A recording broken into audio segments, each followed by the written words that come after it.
वैसे तो मेरे को मेवाती इतनी नहीं बोलनी आती, बाहर रह करके पढ़ाई, पर मैं एक बोलने की कोशिश करूंगा। दिल्ली पे धावो दियो अपने पन की पान, और डर पे मेवन से सदा खिलजी मुगल पठान।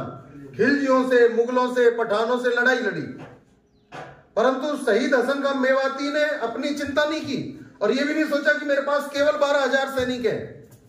और उन्होंने आगे रह करके मोर्चा संभाला, और वहां खानवा के मैदान में वास्तव में राष्ट्रवाद जीता था। नहीं तो उस दिन राष्ट्रवाद हार जाता और मेवात के नाम पर एक कलंक लग जाता कि हसन खां मेवाती भी जैसे बाकी का नाम लिया जा रहा है कि मैदान छोड़ गए।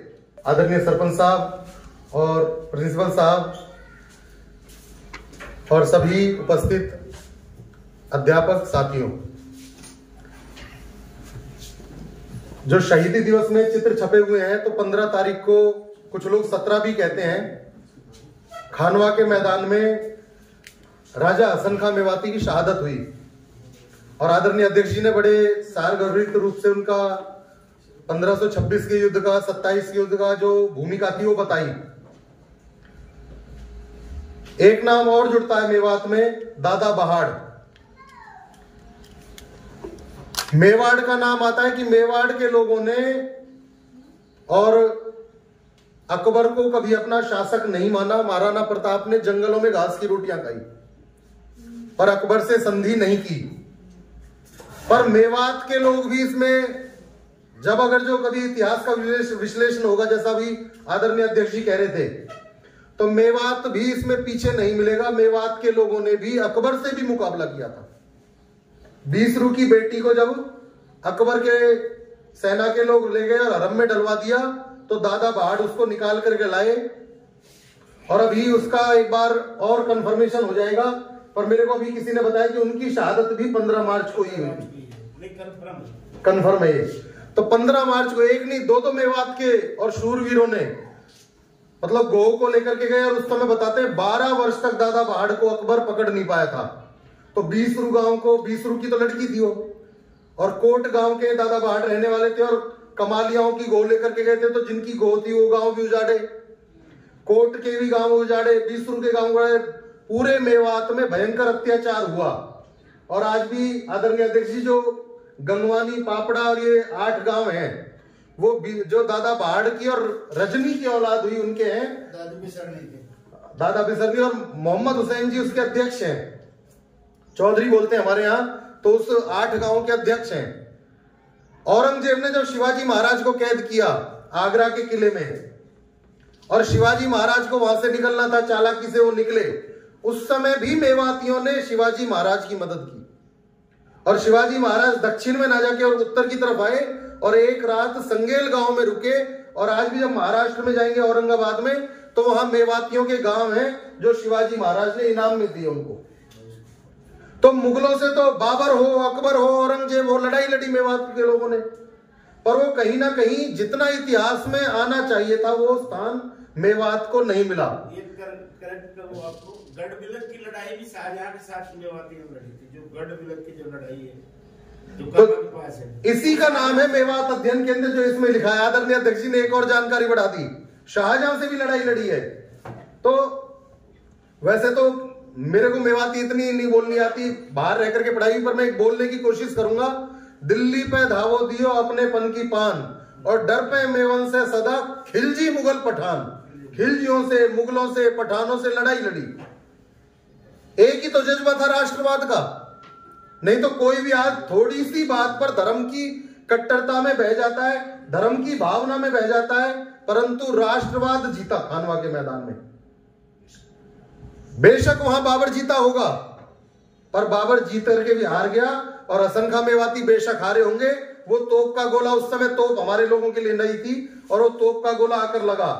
राणा सांगा घायल हो गए थे, तो ऐसा बताया मेरे को किसी ने कि उनके साथियों ने उनकी धोखे से हत्या की, वहां से तो ले गए थे उनको, जो बेहोश हो गए।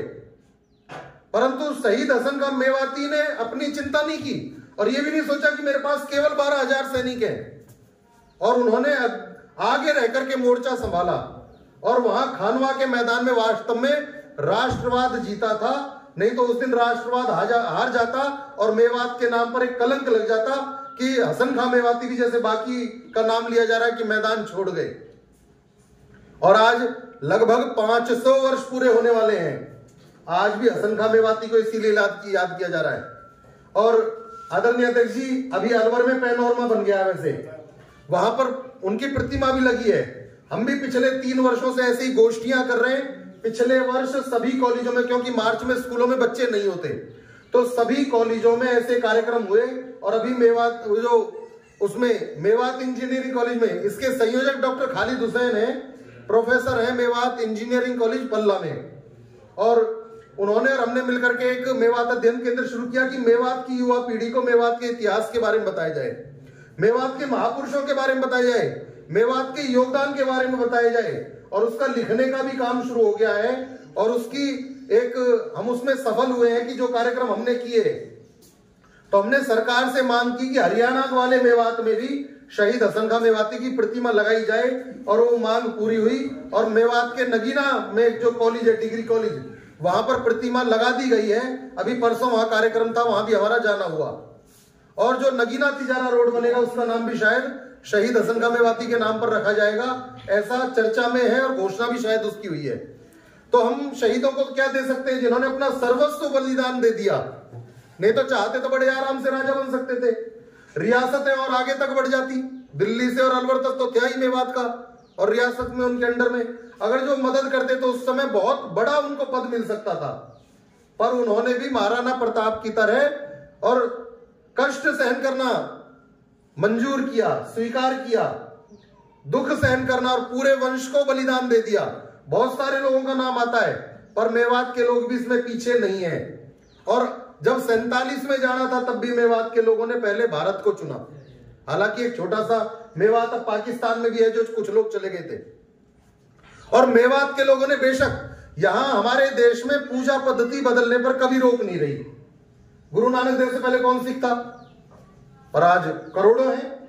महात्मा बुद्ध से पहले कौन बौद्ध था? महावीर स्वामी से पहले कौन जैन थे? पर यहां जो भी पूजा पद्धति बदली, आर्य समाज से जुड़े तो बहुत सारे लोगों ने मूर्ति पूजा छोड़ दी, देश में मिलकर के रह रहे हैं। वही परंपरा मेवों ने निभाई। पूजा पद्धति बदलने के बाद भी आज भी अपनी पालों की परंपरा को नहीं छोड़ा है।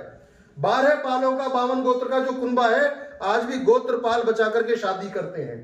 भात, छूचक, मांडा आज भी उन परंपराओं को छोड़ा नहीं है। अपने पूर्वजों को, अपने परंपराओं को आज भी भूले नहीं है। आज भी मतलब उसमें जो लोकगीत है उसमें गाया जाता है, हम सूर्यवंशी हैं, हम चंद्रवंशी हैं। आज भी उन पालों को पता है। तो जो मुख्य काम था कि अपने पूर्वजों को नहीं भूलना।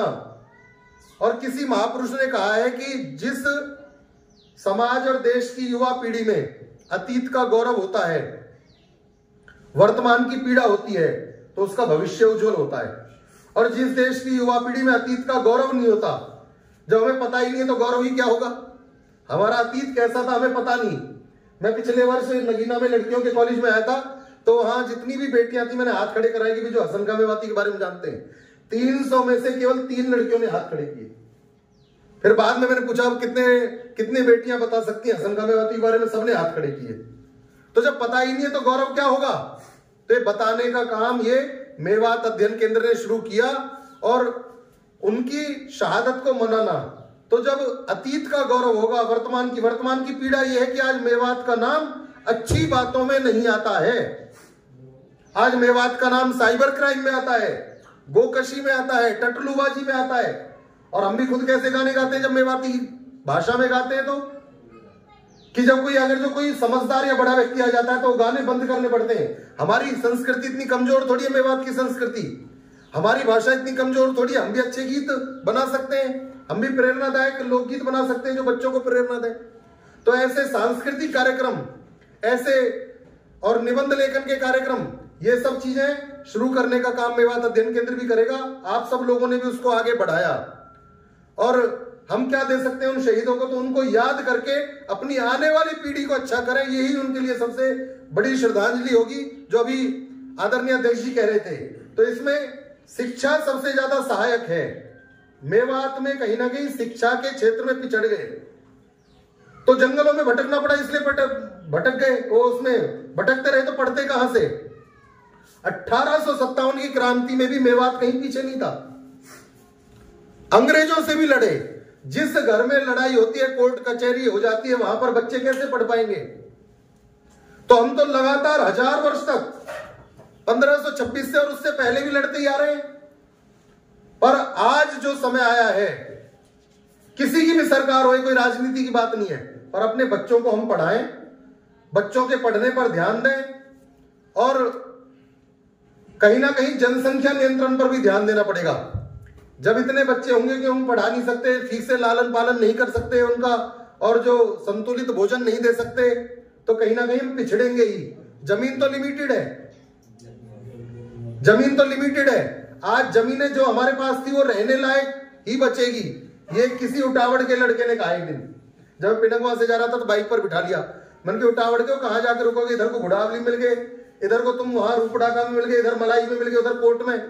तो मजाक में लगा जी, एक एक तेरह बच्चे जो जमीन थी वो खेतों में आकर के रहने लगे। तो जब ज्यादा बच्चे रहते हैं, क्यों नहीं आते बच्चे? कल क्यों नहीं आएगी? माँ बाप काम पे गए थे जी, बच्चों को खिलाना पड़ गया, खेल खिलाते थे, बच्चों को रखना पड़ता है, रखवाली करनी पड़ती है।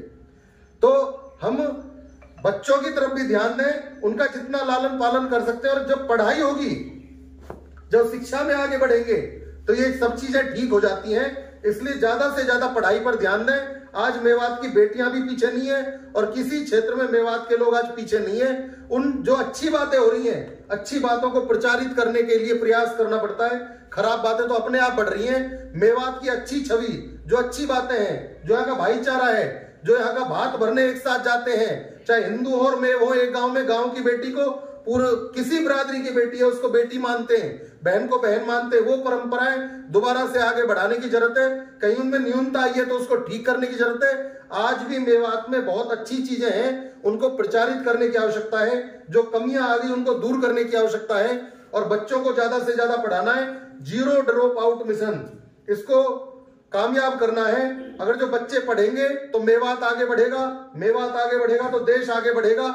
हम पहले गुड़गांव के हिस्से थे, आज गुड़गांव कहां निकल गया आगे, हम पिछड़े रह गए। तो हमको पिछड़ना नहीं है, आगे दौड़ में शामिल होना है, अपने बच्चों को संस्कारित करना है, अपने बच्चों को अच्छी बातों की तरफ आगे बढ़े, उनको प्रेरित करना है। और जो गलत काम करते हैं उनको कहीं ना कहीं रोकना है, ऐसी समाज के नाते भी। और दहेज बहुत चलता है मेवात में, ऐसा ध्यान में आता है कि दहेज के कारण से बहुत सारी, मैं पापड़ा गांव का रहने वाला हूं और वहां एक तैयब हुसैन है, उनको कैंसर हो गया, उनकी बेटी बीएड की हुई है, लगी भी हुई है शिक्षा सहायक, शादी क्यों नहीं हो रही? क्योंकि उनके पास देने के लिए दहेज नहीं है, उम्र होती जा रही है। तो इस चीज की तरफ भी ध्यान दें। जो यहाँ के प्रमुख व्यक्ति हैं, बहुत ज्यादा क्रेटा ब्रेजा और बड़ी बड़ी गाड़ियों का रिवाज चल रहा है। जबकि बेटियों की सबसे ज्यादा दर कहीं है पूरे हरियाणा और पूरे देश में, तो मेवात में मिलेगी। इन सब बातों को ठीक करते हुए अगर जो हम अपने समाज को आगे बढ़ाएंगे, अपने क्षेत्र को आगे बढ़ाएंगे, तो जो हमारे शहीद हुए हैं उनके प्रति, उन्होंने शहादत तो हमारे लिए दी, तो उनके लिए सच्ची श्रद्धांजलि होगी। आप सभी का धन्यवाद करते हुए आपने कार्यक्रम को आयोजित किया और हमें निमंत्रित किया, दोबारा से धन्यवाद। आदरणीय अध्यक्ष जी जो कह रहे थे कि भी आपने, मैं इस लायक नहीं हूं, आदरणीय अध्यक्ष जी बहुत सामाजिक व्यक्ति हैं, मैं अखबारों में इनके बारे में हम पढ़ते रहते हैं, उन्होंने बल्कि कार्यक्रम में आकर के इसी शोभा बढ़ाई, तो उनके लिए विशेष रूप से धन्यवाद। आप सबका हार्दिक आभार।